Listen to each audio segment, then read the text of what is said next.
네, 오늘 본문 말씀을 가지고 하나님의 구원을 보라라는 제목으로 함께 말씀을 나누겠습니다. 성경 66권을 통틀어서 가장 중요한 핵심 단어를 뽑는다면 과연 어떤 단어가 될까요? 당연히 저는 구원이라는 단어를 선택하고 싶습니다. 하나님의 창조 역사를 기록한 창세기부터 시작해서 예수 그리스도의 재림을 기록한 요한계시록까지 성경이 일관되게 우리에게 말씀해 주시고 있는 것은 바로 구원입니다. 모든 성경이 이렇게 구원에 대해서 말씀하고 있지만 그 중에서 가장 직관적으로 구원을 다루고 있는 성경이 바로 출애굽기입니다. 출애굽기를 읽어보시면 알겠지만 굉장히 다이내믹하지요. 모세를 지도자로 부르시는 과정부터 시작해서 이스라엘 사람들이 애굽에서 탈출하는 그 여정을 보면 마치 한 편의 영화를 보는 것 같습니다. 실제로 많은 영화들이 또 제작되기도 했지만 개인적으로 제가 참 인상 깊게 보았던 영화는 1998년도에 디즈니사에서 이집트 왕자라는 만화 영화였습니다. 거기에 보게 되면 하나님께서 바람으로 홍해를 가르시고요, 물벽을 만드신 장면이 나옵니다. 그때 저는 처음 출애굽기를 이해할 수 있었습니다. 이스라엘 사람들이요, 그 물벽이 세워진 홍해 한가운데를 쭉 지나는데 번개가 칩니다. 번개가 치면 그 물벽 속에 수많은 물고기들이 보이는 거지요. 어린아이가 물벽 안으로 손을 이렇게 집어넣어 봅니다. 만화 영화였지만 저는 참 인상 깊게 보았던 기억이 있습니다. 하나님은 그렇게 40년간 광야 생활을 하는 이스라엘 사람들에게요, 수많은 기적을 나타내시면서 구원의 완성을 이루셨습니다.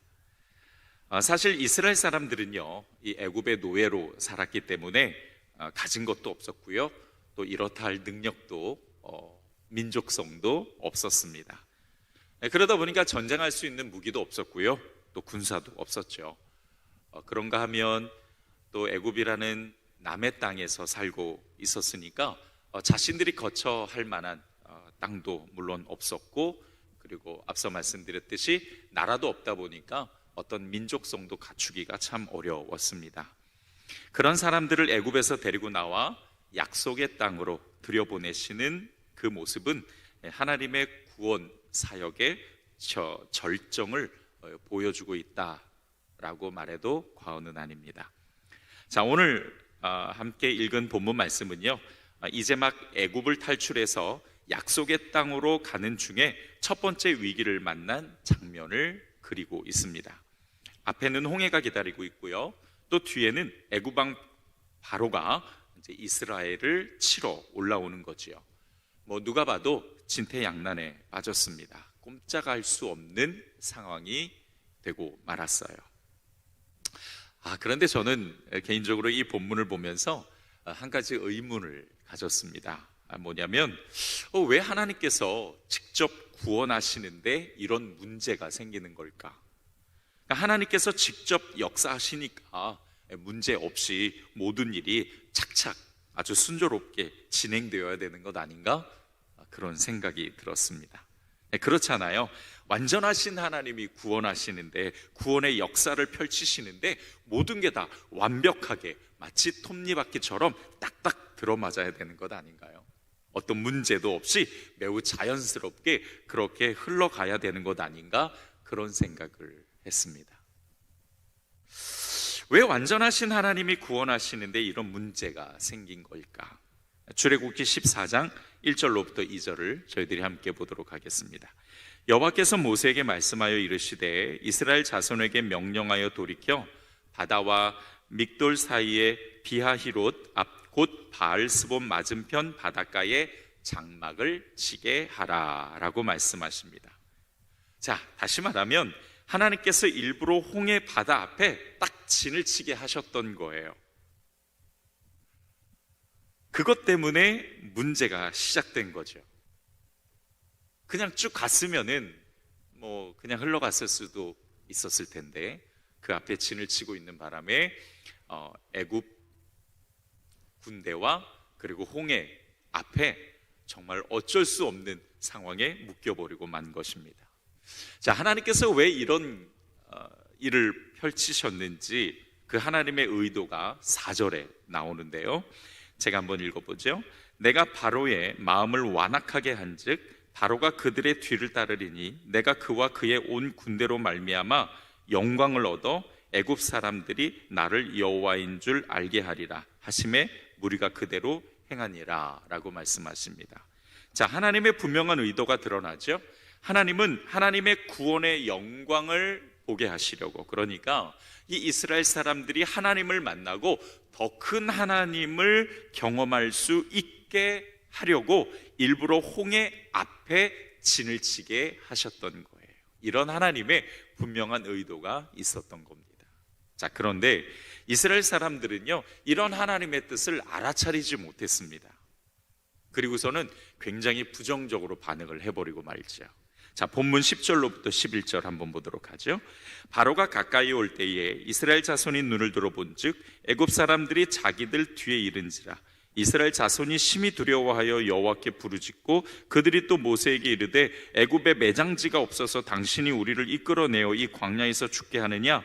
어찌하여 당신이 우리를 애굽에서 이끌어내어 우리에게 이같이 하느냐? 우리가 애굽에서 당신에게 이른 말이 이것이 아니냐? 이르기를 우리를 내버려 두라. 우리가 애굽 사람을 섬길 것이라 하지 아니하더냐? 애굽 사람을 섬기는 것이 광야에서 죽는 것보다 낫겠노라 라고 말합니다.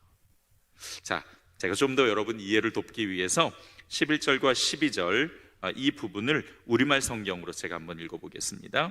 그들이 모세에게 말했습니다. 이집트에는 무덤이 없어서 우리를 이 광야로 데리고 나와 죽게 하는 것입니까? 어떻게 우리를 이집트에서 끌고 나와서 이렇게 하실 수 있습니까? 우리가 이집트에서 이집트 사람들을 섬기게 그냥 놔두십시오라고 하지 않았습니까? 이 광야에서 죽는 것보다는 이집트 사람들을 섬기는 편이 나았을 것입니다 라고 말씀하십니다. 이스라엘 사람들이 볼 때에 살아날 가능성이 없어 보였던 거죠. 뒤에는 애굽 왕 바로의 군대가, 그리고 앞에는 어찌할 수 없는 홍해가. 그러니까 이런 상황에서 이들은 이제 더 이상 어찌할 수 없는 그 상황에 맞닥뜨려 자신들이 이제는 죽을 수밖에 없겠구나라고 느꼈던 것입니다. 자, 그런데요, 분명히 하나님께서 내가 너희를 애굽에서 구원하리라 라고 말씀하셨거든요. 이 말씀은 모세를 통해서 이스라엘 백성들에게 전부 다 선포된 말씀입니다. 그들도 알고 있었어요. 그러니까 이스라엘은 이미 하나님의 구원의 역사 안에 들어 있습니다. 하나님은 이스라엘 사람들에게 더 큰 하나님, 그 구원의 하나님을 보여주시기 위해서 잠깐의 문제를 만드셨던 건데, 이스라엘은 마치 그것이 끝인 것처럼 하나님을 원망하고 불평했던 거죠. 물론 이해는 됩니다. 인간적인 눈으로 바라볼 때 정말 너무 큰 위기일 수밖에 없었던 거죠. 하지만 하나님께서 구원을 약속하셨잖아요.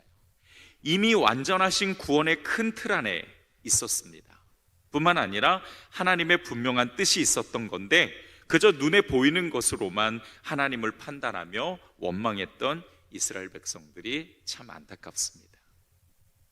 물론 이스라엘 백성들은 그럴 수밖에 없었어요. 왜냐하면 이들은 하나님이 어떤 분인지 제대로 알지 못했기 때문이었습니다. 그래서 하나님께서 하나님이 어떤 분인지를 알려주시기 위해, 보여주시기 위해 이러한 사건을 만드셨던 거죠. 자, 그런데 여러분, 이스라엘을 보면은요, 종종 우리의 모습이 보입니다. 우리도 똑같을 때가 많거든요. 인생을 살아가면서 자꾸 큰 문제를 만날 수밖에 없습니다. 지난 날들을 돌아보면 좋은 일도 있었고요, 또 반대로 기억하고 싶지 않은 일도 있었습니다. 자, 그런데 좋은 일이 있었을 때는 하나님의 구원의 은혜이고, 또 나쁜 일이 있었을 때는 하나님이 우리를 버려두신 걸까요? 그런 하나님은 아니시죠. 하나님은 우리를 그렇게 버렸다가 구원했다가 버렸다가 구원했다가 이런 분은 아니십니다. 우리 인생도 이미 하나님의 완전한 구원이라는 큰 틀 안에 담겨 있어요. 그 가운데 일어나는 문제들, 그 가운데 일어나는 위기들, 그것은 그냥 문제가 아니라, 그냥 위기가 아니라 하나님의 구원의 은혜를 경험하기 위한 은혜의 통로일 뿐이죠. 더 큰 하나님을 경험하기 위한 은혜임을 여러분들 믿으시기 바랍니다.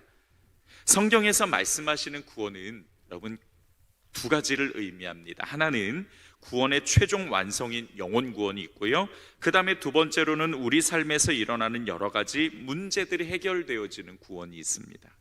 예를 들어서 예수님께서 병자들을 치료해 주시면서 내 믿음이 너를 구원하였다 라고 말씀하셨을 때의 그 구원은 삶의 문제를 해결해 주시는 구원이에요. 한마디로 정의하면 육적인 구원, 그렇게 이야기하면 여러분이 좀 더 쉽게 이해를 하실 수 있을 것 같습니다. 그런가 하면 요한복음 11장 25절로부터 26절을 보면 예수께서 이르시되 나는 부활이요 생명이니 나를 믿는 자는 죽어도 살겠고 무릇 살아서 나를 믿는 자는 영원히 죽지 아니하리니 이것을 내가 믿느냐라고 말씀하시는데, 여기서 나오는 영생은 영혼 구원을 말씀하시는 거죠. 그러니까 구원의 최종 목표인 완전한 구원을 말씀하시는 겁니다. 우리가 예수 그리스도를 통해 받은 구원은 이 두 가지가 다 포함되어진 완전한 구원이에요.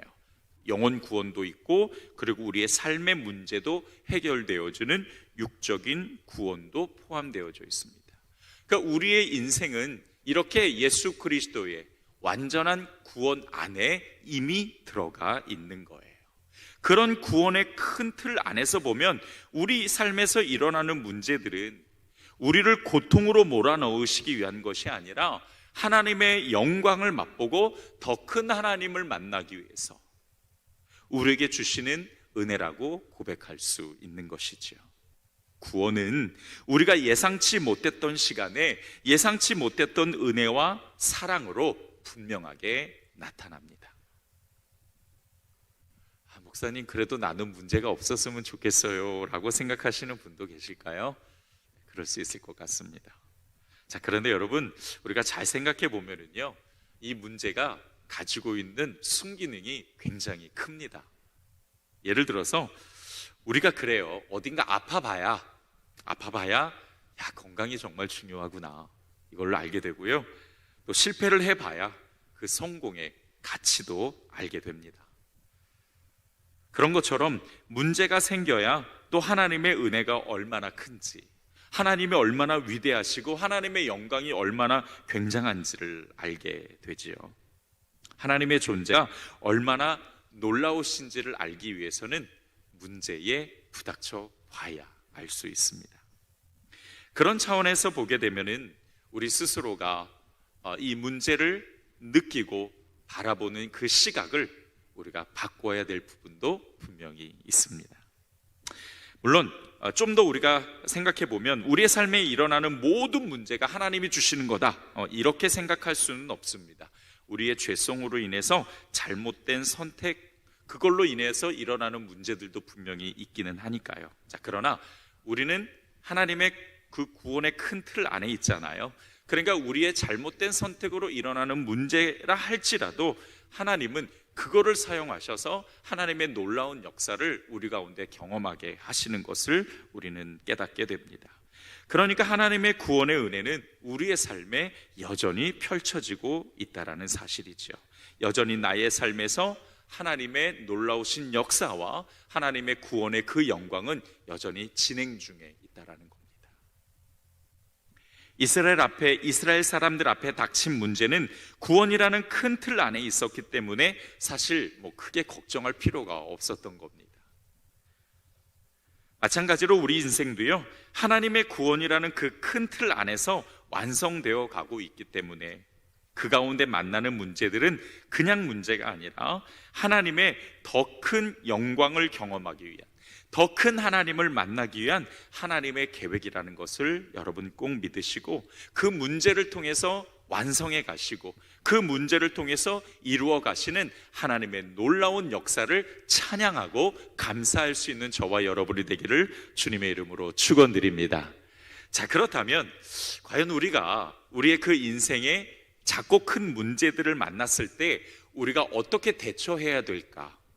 우리가 성경적인 그 매뉴얼을 알게 되면 문제 앞에 섰을 때에 우리가 좀 더 긍정적이고 그리고 좀 더 순기능적인 부분들을 우리가 많이 경험할 수 있을 것입니다. 그 영적인 원리를 오늘 말씀에서 우리가 함께 찾아보도록 하죠. 첫 번째, 문제를 만났을 때는요, 침묵하면서 하나님의 계획을 찾아야 됩니다. 자, 우리 1번 타이틀을 한번 좀 읽어볼까요? 시작. 침묵하면서 하나님의 계획을 찾아야 합니다. 자, 오늘 본문 11절로부터 12절을 보면은요, 이스라엘 사람들이 자기들을 그냥 이집트에 놔두지 왜 데리고 나와서 죽게 만드냐, 그렇게 원망과 불평을 늘어놓습니다. 자, 여러분, 누구나 다 문제가 생기면은요, 처음에는 부정적인 감정과 나쁜 생각이 들기 마련이에요. 그거는 매우 당연한 반응입니다. 우리는 여전히 죄인이고 또 우리는 여전히 죄성을 가지고 있기 때문에 그럴 수밖에 없어요. 저는 그게 나쁘다고 생각하지 않습니다. 너무 당연한 거니까. 자, 문제는 그 다음이에요. 중요한 건 그 다음이에요. 우리가 그런 존재이기 때문에 우리가 문제 앞에 서면 일단 해야 될 것이 뭐냐? 침묵이에요. 만약에 우리가 침묵하지 않으면 우리의 본성이 부정적인 감정과 나쁜 생각을 떠오르게 만들기 때문에 침묵하지 않게 되면 결국 그 나쁜 생각과 감정이 입 밖으로 나올 수밖에 없습니다. 여러분, 우리가 나쁜 말을 하게 되면 그냥 나쁜 말로 끝나는 것이 아니에요. 나쁜 말을 하게 되면 그 다음에 우리의 생각과 우리의 감정이 요동하고 변하게 되는 것을 알게 됩니다. 성경도 우리의 입술은 열매라고 말씀하셨잖아요. 그러니까 우리의 말이 열매로 나타나 버리니까 그 열매가 결국 우리 가운데 우리의 생각과 우리의 감정을 다시 다른 걸로 만들어 버리는 경우가 분명히 있다라는 것이죠. 그러면서 하나님의 구원 계획보다는 온통 부정적이고 나쁜 것들만 자꾸 바라보게 만듭니다. 이스라엘 사람들이 불평과 원망을 늘어놓은 이유가 뭡니까? 문제의 표면만 바라봤기 때문이에요.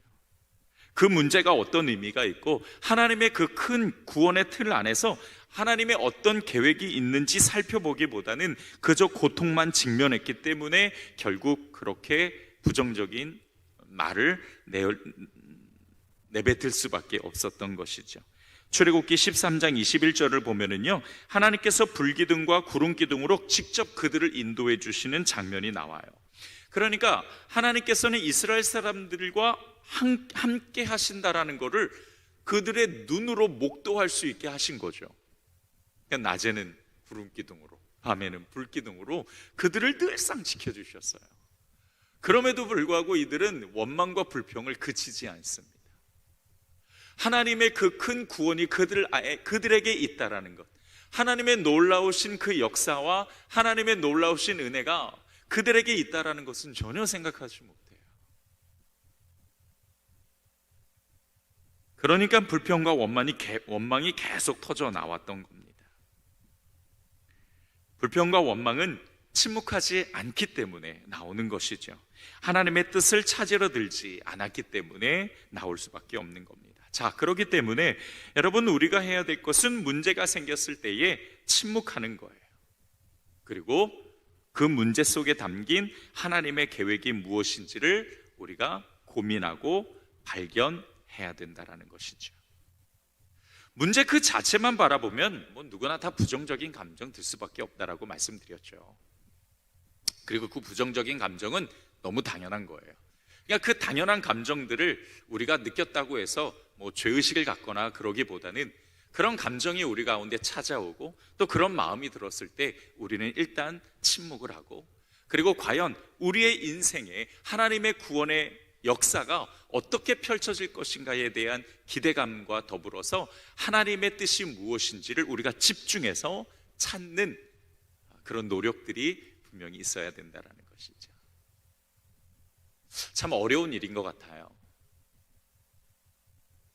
문제를 앞에 두게 되면 참 우리는 여전히 우리의 안에 있는 상처들이 막 끄집어 올라오기도 하고요, 또 당황하기도 하지요. 그렇기 때문에 우리가 이 문제 앞에서 어떻게 반응해야 될 것인가에 대한 영성은 우리가 평소에 훈련하는 것이 참 중요합니다. 여러분께서 말씀을 듣고 그냥 그렇구나 라고 지나가기보다는 우리가 평소에 문제를 만났을 때에 내가 어떻게 대처할 것이고 내가 이 문제 앞에서 무엇을 해야 될 것인가에 대한 끊임없는 고민들과 그리고 평소의 생각들이 우리 가운데 자리 잡고 있어야 됩니다. 그런 훈련들이 우리 가운데 있어야 되는 것이죠. 자, 어쨌든 중요한 것은 말을 줄여야 됩니다. 침묵하고 그리고 하나님의 계획을 우리가 묵상할 수 있어야 되죠. 그래서 사실 문제 앞에 딱 들어서게 되면 우리가 가장 먼저 해야 될 것은 성경을 펼치는 일입니다.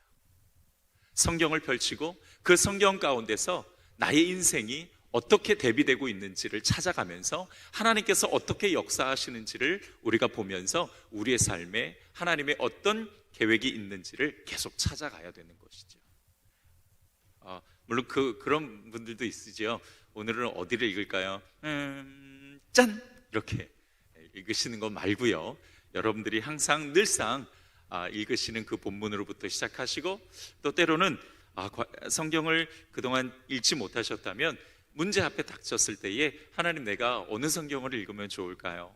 하나님 성령님을 통해서 내게 가르쳐 주세요 라고 말씀하시고 기도하시면서 그 성경을 여러분께서 읽으시는 것도 좋습니다. 또 그런가 하면 영적 지도자들을 통해서 이런 상황에서는 어떤 성경을 읽으면 좋을까요? 라고 물어보신다면 얼마든지 또 여러분을 지도하는 그 영적 지도자들이 또 가르쳐 주실 겁니다. 그렇게 해서 우리의 침묵과 더불어서 말씀의 묵상을 통해 하나님의 뜻이 어디에 있고 그 계획이 어디에쯤에 있는지를 우리가 찾아보는 것이 참 중요합니다. 두 번째로 기도하면서 하나님을 바라보아야 됩니다. 자, 우리 함께 읽어볼까요? 시작. 기도하며 하나님을 바라보아야 합니다. 출애굽기 14장 13절로부터 14절을 우리 한번 좀 함께 한 목소리로 읽어보겠습니다. 시작. 모세가 백성에게 이르되 너희는 두려워하지 말고 가만히 서서 여호와께서 오늘 너희를 위하여 행하시는 구원을 보라. 너희가 오늘 본 애굽 사람을 영원히 다시 보지 아니하리라. 여호와께서 너희를 위하여 싸우시리니 너희는 가만히 있을지니라. 아멘. 자, 가만히 서서 오늘 너희를 위하여 행하시는 구원을 보라 라는 이 말씀을 우리가 주목해 봐야 됩니다. 자, 여러분, 인생의 문제를 내 힘만으로 해결할 수가 있을까요? 내 능력이면 충분할까요? 사실 우리가 할 수 있는 것은 아무것도 없습니다. 그냥 오롯이 이스라엘 사람들처럼 하나님의 구원의 역사를 바라보는 것뿐이에요. 바라본다라는 것은요, 아무것도 안 한다라는 뜻이 아닙니다. 이 가운데는 하나님의 역사를 기대하고 의지하며 기도하는 것이 담겨져 있습니다. 그 기도는 전적으로 하나님께만 집중한다라는 우리의 신앙의 표현이에요. 구원을 보라라고 모세가 말한 것은 전적으로 하나님을 의지하며 기대하라는 뜻이지 그냥 아무것도 안 해도 된다라는 뜻은 아닙니다. 그리고 거기에 우리는 기도를 하나 더 못해야 되는 것이죠. 정말 놀라운 것은요, 기도하다 보면 하나님의 계획이 무엇인지를 깨닫게 된다라는 사실이죠. 처음에는 상한 감정과 어려움만 막 쏟아냅니다. 그러다가 점점 더 하나님의 마음에 일치되어져 가죠. 그러다 보면 하나님의 뜻을 알게 되더라고요. 그것이 기도가 가지고 있는 아주 좋은 기능 중 하나가 아닌가 생각을 합니다. 반대로 그렇기 때문에 기도하지 않으면요, 금방 부정적인 생각과 감정에 빠지게 됩니다. 마귀가 주는 나쁜 마음을 가지게 되는 것이죠. 마태복음 26장 41절을 보면 시험에 들지 않도록 깨어 기도하라라고 말씀하시죠. 마귀의 유혹을 이기려면, 마귀가 주는 생각과 그 마음을 떨쳐버리려면 우리는 깨어 기도해야 됩니다. 그래야 하나님의 계획을 발견할 수가 있는 것이죠. 참 중요해요. 기대하고 기다리고 기도하는 것. 성경은 이것을 앙망이라고 표현을 합니다. 이사야서를 보게 되면은 주를 앙모하는 자, 앙망하는 자는 하나님께서 새 힘을 불어넣으실 뿐만 아니라 독수리 날개쳐 올라간 같이 날아오를 수 있는 힘을 주신다라고 말씀하시죠. 우리가 어떻게 에너지를 얻을 수 있을까? 우리가 어떻게 새 힘을 얻을 수 있을까? 우리가 어떻게 하나님을 바라볼 수 있을까? 다른 것 없습니다. 앙망하는 거예요. 그 앙망은 하나님을 기대하고 기다리면서 기도하는 것입니다. 모세가 이스라엘 백성들에게 가만히 있어서 하나님을 바라보라 라고 이야기하는 것은 전적으로 하나님을 앙망하라는 뜻입니다. 우리도 그래야 돼요. 문제 앞에 서게 되면 우리는 뭐 할 수 있는 게 별로 없어요. 내가 뭔가 해보려고 해도 사실 잘 되지도 않고 또 그것이 성공적으로 된다라는 보장도 없죠. 아니, 보장이 있어도 우리는 우리의 힘으로 해서는 안 됩니다. 가장 먼저 우리가 해야 될 것은 침묵하면서 하나님의 뜻을 찾고 그리고 하나님의 구원을 기대하고 바라보면서 기도하는 것입니다. 그러다 보면 하나님의 마음에 점점 더 일치되어져 가는 것이죠. 더 나아가서 기도가 정말 중요한 것은 기도하지 않으면 문제를 자신의 의지로 해결해 보려고 앞서기 때문입니다. 하나님보다 앞서가는 것, 기도하지 않을 때 나타나는 현상들이에요. 그러게 되면 하나님의 뜻과 상관없이 움직이게 되죠. 사실 문제는 그렇게 하나님보다 앞서갈 때에 점점 더 커지는 것을 경험하게 됩니다. 다시 한번 정리해 보면 우리가 두 번째로 해야 될 것은 문제 앞에 섰을 때에 전적으로 하나님이 역사하실 것을 기대하고 그리고 기다리면서 기도하는 것입니다. 그렇게 앙망할 때에 하나님께서 놀라운 역사를 우리 가운데 펼쳐주실 줄 믿습니다. 마지막 세 번째로 믿음으로 문제와 맞서는 것입니다. 따라서 합시다. 믿음으로 문제와 맞서는 것이다. 자, 오늘 본문 15절로부터 16절을 한번 보죠. 여호와께서 모세에게 이르시되 너는 어찌하여 내게 부르짖느냐. 이스라엘 자손에게 명령하여 앞으로 나아가게 하고 지팡이를 들고 손을 바다 위로 내밀어 그것이 갈라지게 하라. 이스라엘 자손이 바다 가운데서 마른 땅으로 행하리라 라고 말씀하시죠. 하나님께서 모세에게 이스라엘 사람들이 앞으로 나아가게 하라 라고 말씀하셨습니다. 자, 여러분, 그런데 보세요. 여기 아주 중요한 원리가 나오잖아요. 여러분, 홍해를 가르는 것이 먼저였습니까? 이스라엘이 앞으로 나가는 것이 먼저였습니까? 이스라엘이 앞으로 나가는 것이 먼저였죠. 굉장히 중요한 믿음의 원리가 이 안에 담겨져 있습니다. 우리가 하나님을 믿고 그리고 행하는 것, 이것이 우리 가운데 참 중요한 행동의 원칙이죠. 문제가 생겼을 때에는요, 여러분, 우리가 문제를 피하는 것이 아니라 오히려 문제 앞에 당당히 서서 하나님이 함께 하신다라는 믿음을 가지고 한 걸음 나아가야 됩니다. 그 한 걸음 나아가는 것이 다른 것 없습니다. 그 문제와 맞서는 거예요. 자, 그런데 이 문제와 맞선다라는 말에 대해서 여러분이 오해하지 않으셨으면 좋겠어요. 문제와 맞선다라는 건 내가 어떤 계획을 세우고 힘을 다해 노력하는 것을 말하는 것은 아닙니다. 일단 인도하심을 받기 위해서 우리는 문제 앞에서 침묵하고 기도해야 된다라고 말씀을 드렸죠. 그 기도 가운데 하나님께서 분명히 우리에게 감동을 주시고 인도해 주실 겁니다. 그거를 먼저 기다려야 돼요. 기도와 행동이 따로 가서는 안 됩니다. 자, 내가 기도했으니까 이제 하나님이 역사하실 거야. 자, 찾아보자. 이게 아니라 일단 기도했으면 그 기도에 대해서 하나님께서 내게 어떻게 감동 주시고 어떻게 인도하시고 어떻게 말씀하시는가를 듣고 움직여야죠. 이것이 바로 순서입니다. 하나님의 뜻이 있다면 그 다음에 계획도 세우고 그리고 노력도 해야 되지만 하나님의 뜻이 있은 후에 그런 행동들과 결단들이 있어야 된다는 겁니다. 일단 문제 앞에 서면 내 힘으로 해결할 수 없다는 것을 직시하고 하나님의 인도하심을 받는 것이 참 중요해요. 침묵과 기도로 말이죠. 자, 여러분 생각해 보세요. 만약에 이스라엘이 홍해가 아니라 그냥 애굽을 향해 갔다라면 어떻게 됐을까? 거기에는 하나님의 뜻이 없잖아요. 하나님의 뜻이 없는 곳에는 하나님의 구원이 없습니다.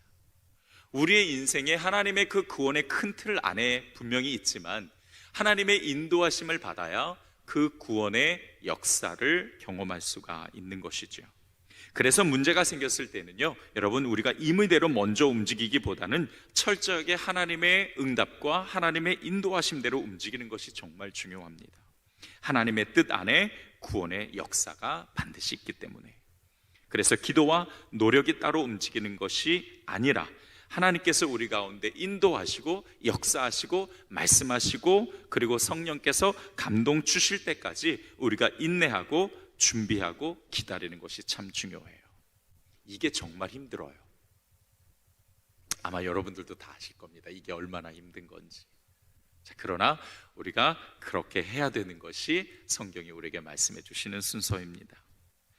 만약에 문제를 피하게 되면 그 문제는 반드시 똑같은 모습으로 우리에게 다시 돌아오게 될 거예요. 그러므로 구원해 주실 하나님을 믿고 문제를 직시하면서 맞서는 믿음과 용기가 반드시 필요합니다. 그러니까 문제와 맞선다라는 건 끝까지 우리가 하나님을 바라보고 기대하고 기다리는 것을 이야기하는 거죠. 그러면서 지치지 않게 우리가 계속적으로 하나님께 기도하면서 말씀 가운데서 주의 음성을 듣는 것이 참 중요합니다.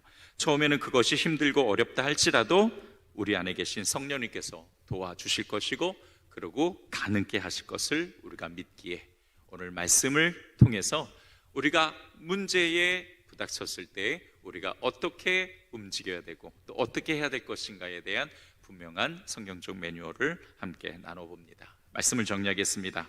우리는 여전히 하나님의 구원 안에 있습니다. 그러므로 우리의 삶에서 만나는 문제들은 그냥 문제가 아니라 더 큰 구원의 은혜를 주시기 위한 복의 통로일 뿐이라는 것을 기억해야 됩니다. 문제 앞에 섰을 때 먼저 침묵하십시오. 나쁜 생각, 부정적인 감정에 집중하기보다는 하나님의 계획이 어디 있는지를 먼저 발견할 수 있어야 됩니다. 두 번째, 기도하면서 하나님을 바라봐야 합니다. 기도한다라는 것은 전적으로 하나님을 의지하고 기다리는 것이죠. 그것이 바로 앙망입니다. 기도는 하나님의 계획을 발견하게 하고 또 하나님의 역사를 확신하게 만들어줍니다. 세 번째, 문제와 맞서야 됩니다. 맞선다라는 것은 임의대로 노력하는 게 아니라 하나님의 인도하심으로 믿음과 용기를 가지고 순종하는 것을 뜻하는 것이죠. 앞으로 우리에게 더 큰 은혜가 있기를, 그리고 문제를 통해서 더 큰 하나님을 만날 수 있기를 주님의 이름으로 축원드립니다.